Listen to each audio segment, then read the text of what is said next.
Bom dia, boa tarde, boa noite, galerinha do Centro Educacional Crescendo com Jesus. Aqui é a professora Thaisa Barros e nós vamos fazer mais uma revisão, continuar a revisão da, do nosso sétimo ano, né?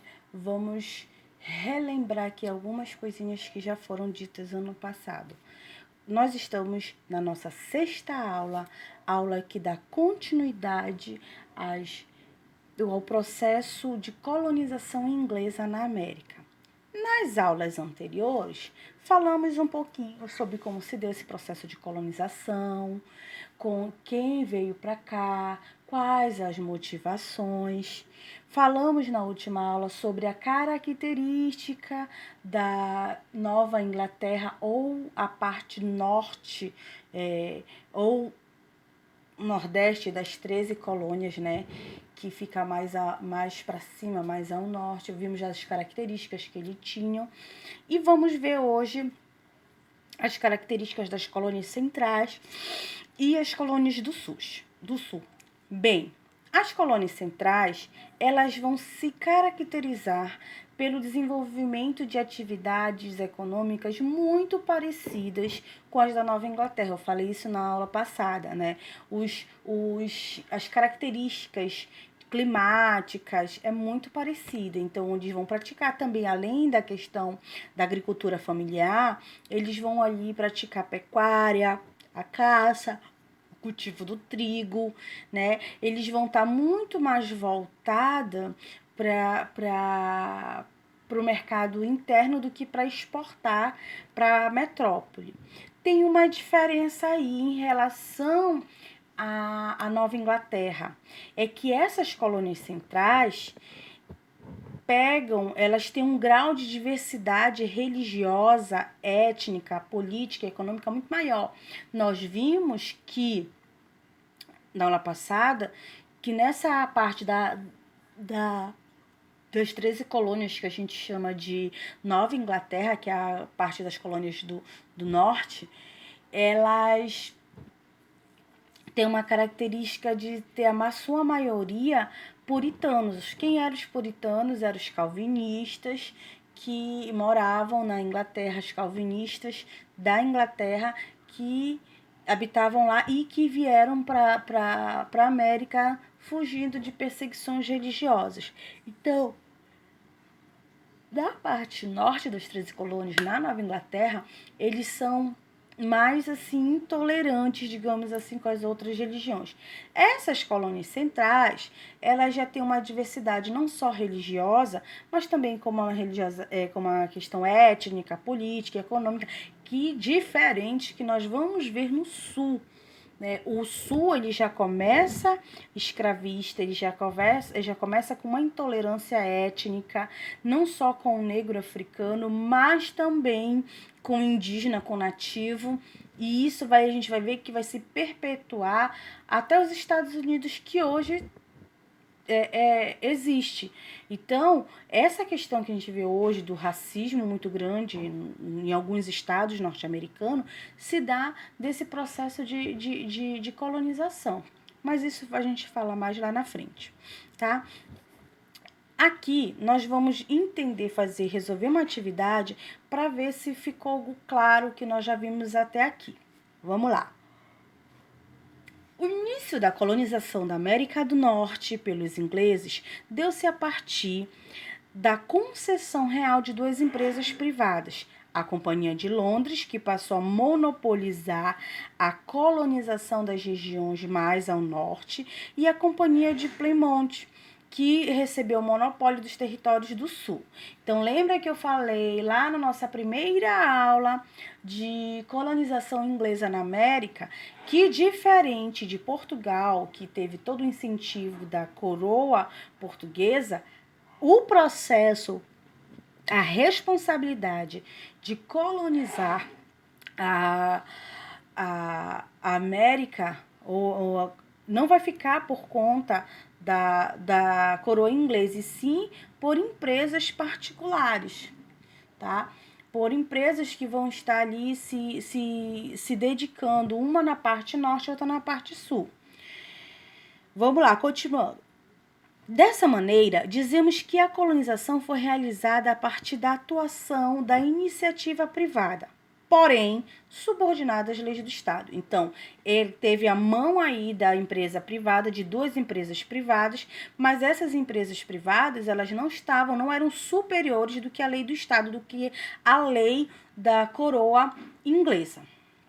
Com relação à colonização inglesa na América do Norte, e aí a gente está falando do continente americano, essa parte que a gente chama de América anglo-saxônica, é correto afirmar que, letra A,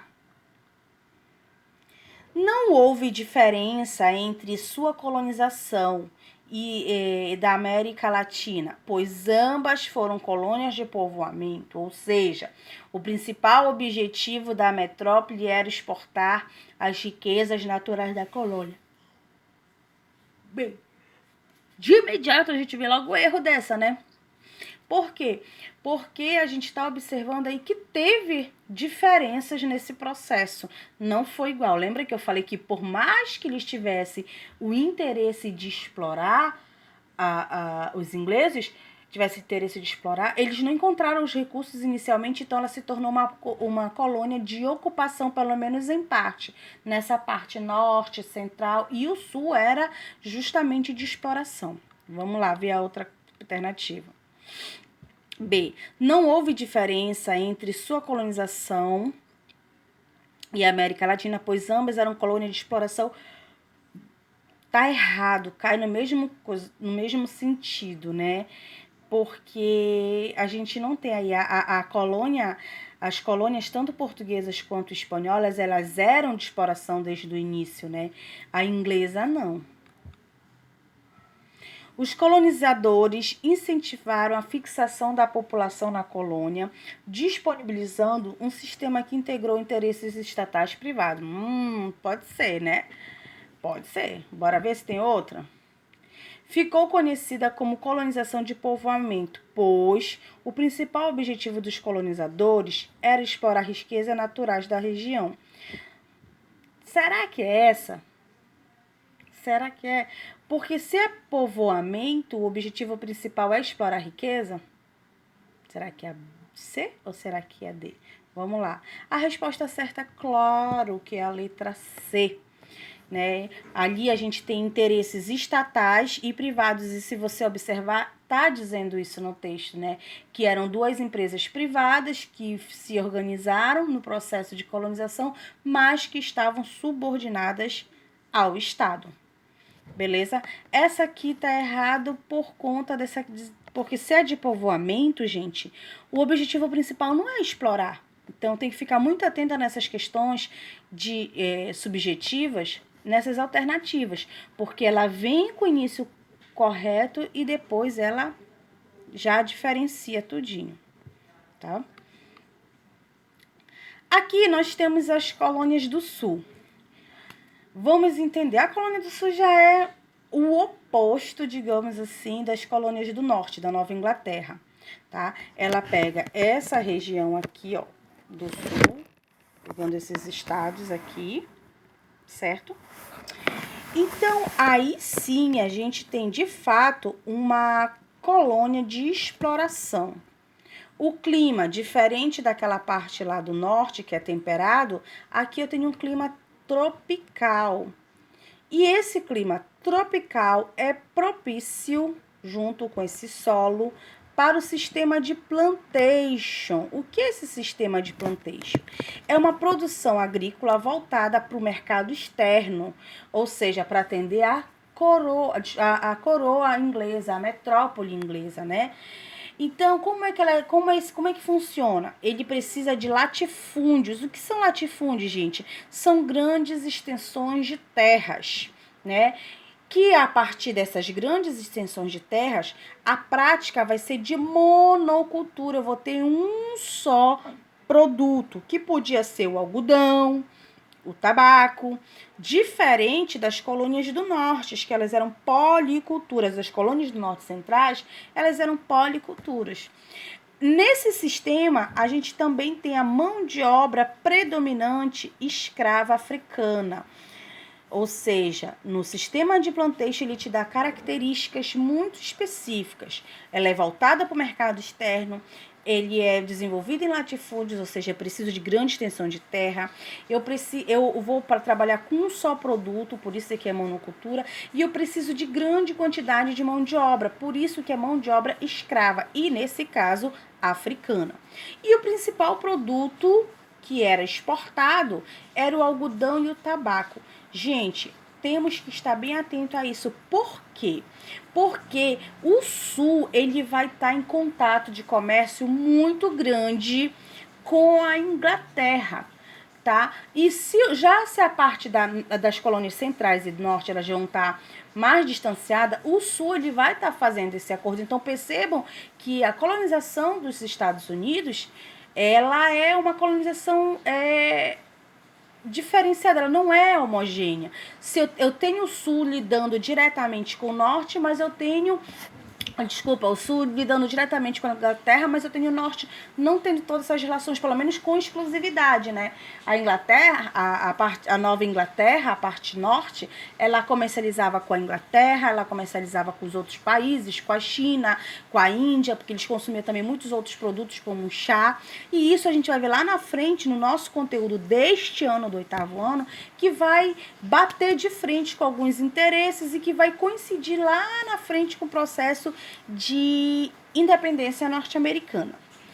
Hoje ficaremos aqui. A nossa próxima aula, que será a aula 7, nós vamos resolver algumas atividades para tirar qualquer possível dúvidas desses conteúdos do ano passado. Um beijo, tchau, tchau, fique com Deus.